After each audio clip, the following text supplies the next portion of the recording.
But it's got all high travel ball joints in it. Everything it's going to move and function just like it needs to. The latch was bent, and that was all that got bent over.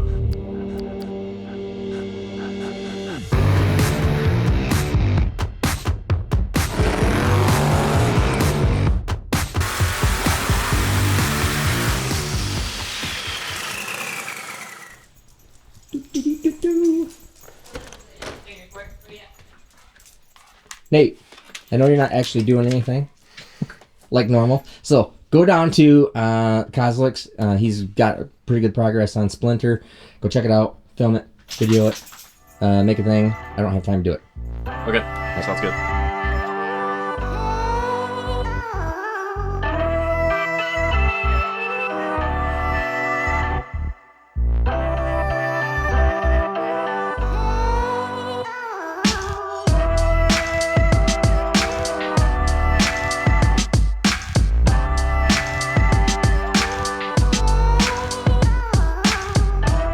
Just made it to 660 Raceworks with Chris. We're looking at Splinter right now. He has got a lot of work done with the front of it, and I'm gonna have him kind of explain what he did. How you doing, Chris? Good. How about you guys? Good. Good. Well, here it is. We are at the point of back on the wheels, back with rolling capabilities. We got to finish putting shock mounts on, but this has been a project. We did everything from ground up. I started tubing a rack to here. I built every piece of suspension, everything but heim joints and ball joints, I guess, is everything bought. But we came down here. We got all these, the lower control arms. They're only 8-inch centers because of this tiny little car. So had to build the uppers, build the lowers. There's a spindle that I actually had here that worked out for us. Switched over to the Willwood 5x4 3/4 bolt-on front hubs. They were 4-bolt wheels before. Working on the shock mounts right now. These will be finished up in just a few minutes. Got to weld up the gussets, paint everything up. Steering is back, reassembled. Took care of the custom tie rod ends it had on before. Machined a few new bushings down and made it centered up completely and got it right where it needs to be now. But it's got all high travel ball joints in it. Everything it's going to move and function just like it needs to, up and down if it decides to do a wheelie now. We've got all the tubes supporting it here. I do still need to do the support tubes back here and X in the door bars yet. And then we are moving on to firewall. That should be a fun project. Firewall, master cylinder remount. Getting the brakes put on it and mocked up. I haven't done any of that yet. But it's coming along good. It's been fun. It's been challenging, but it's been fun. It's one of those projects that it works my brain for sure. Mm-hmm. Still got to do a little bit of that. I got to finish up all the tin inside, remount all the ignition box, things like that, the tunnel. But it's been a process of just making sure everything's tied in properly, gusseted right. I mean, if you come down here, and I put all high gussets here on the bend, so there's no P plates here, so that we get good gusset there. I even tied in this bar coming down because his footwall is so small. I moved it outside of it and then tied in everything with gussetry back through there as well. I mean, this is all how this was, constructed. Now, Dave didn't do all this. This was how he bought it.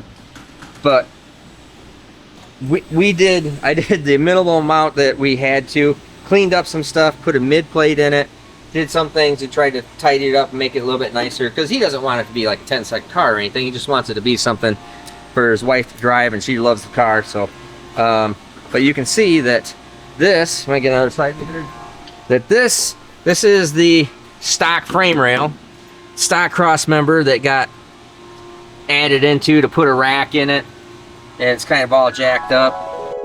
The front end's fully adjustable from caster to camber, to the lead of the front end can even be adjusted if need be. So I bump steered it all out this morning, so the bump steer is good, so the wheels aren't going to go out or in when it leaves the line like a lot of guys struggle with sometimes. So it's been trying, but we're getting there. We're just about ready to get it back on, and then once I get the firewall in, I'm going to remount the steering wheel, put the master cylinder back on, put the steering shaft in. After that, we're going to finish up tin, and then I do got to take my foam block and mount up the engine plate and the get the trans crossmember bolted back in. It's back on the bench back there, but get the motor plate mounts back in, and then it's gonna be heading back over to SME to be picked back up, I guess. Yeah, it looks really good. Thank you. Thank you. Definitely come a long way. So hopefully we won't have the same thing happen. No, when it crashes. no, we don't. We If it don't want to ever do it crashes again. Yeah. No, I appreciate the work. It's been good. It's been like I said, it's been fun. I'm sure we got a lot more to do, but that's all right. That's all part of the fun. Yeah, definitely is. And nothing needs to be done back here anyway, right? Not really. I had to more or less take it apart to see what was damaged, which turned out to be this tube just got shoved in a little.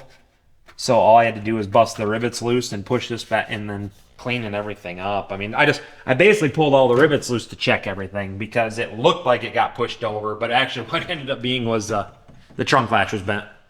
That's why the latch why it couldn't close when I got it to bring it here, is the latch was bent, and that was all that got bent over.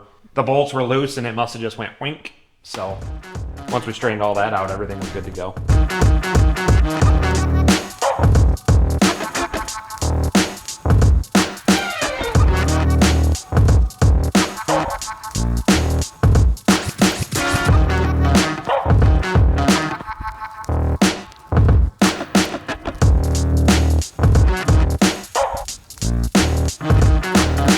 Oh, it looks good.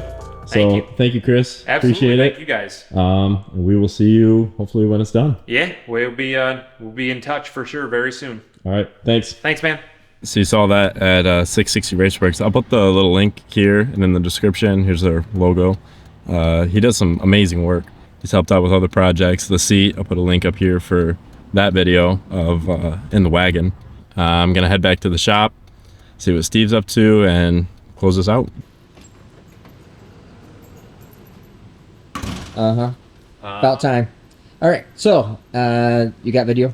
Yeah, we got video. Splinter's looking good. Just need the firewall put on, but tires are on the ground. Suspension's getting finished up. Looks pretty good. All right. Cool. Show me the video. Okay.